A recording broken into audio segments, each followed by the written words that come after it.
The Clearinghouse for Military Family Readiness is really about providing service providers an opportunity to understand where are the best programs in terms of most evidence that they work. So if you use these programs and these practices, you're most likely to get to the outcomes you're wanting.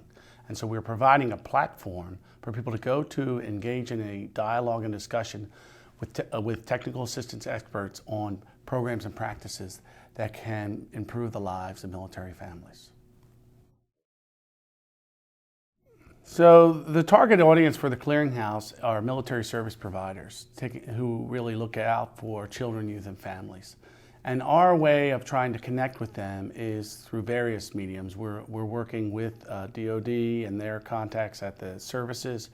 We are hosting various types of online services and using some of the social media, Facebook and Twitter, to try to make them aware of it. We're also doing webinars and trying to increase awareness that way.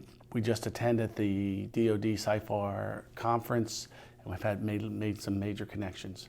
We think that'll be the biggest challenge, is figuring out how we make the connections, because some of those folks are, for example, folks in our communities that there's a large National Guard and Reserve population, and they could be teachers or counselors. And so some of this, we hope, as we get out there, is word of mouth in some ways, because that we know that overall that's how you get it to take off. So we're trying to figure out how do you get those social media nodes going or frequencies going so that other people hear about it from other people. So success for the Clearinghouse will mean that folks serving military families, children, and youth know to come there and they'll get the best information possible, that is the information with the most evidence around it on how to address issues and challenges facing those families. And if they know to go there and they're able to get the assistance they need to really make a difference in the lives of military families, that will be success.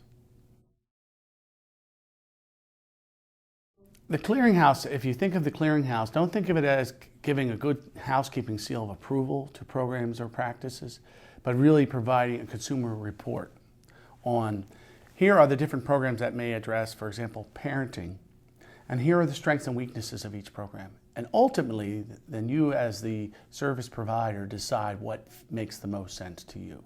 But we give you the most information we can provide you so you can make a very informed, intelligent decision about what's going to fit your context, because ultimately you're the expert of your context. So we like to think of ourselves as the consumer reports of programs and practices, not the good housekeeping.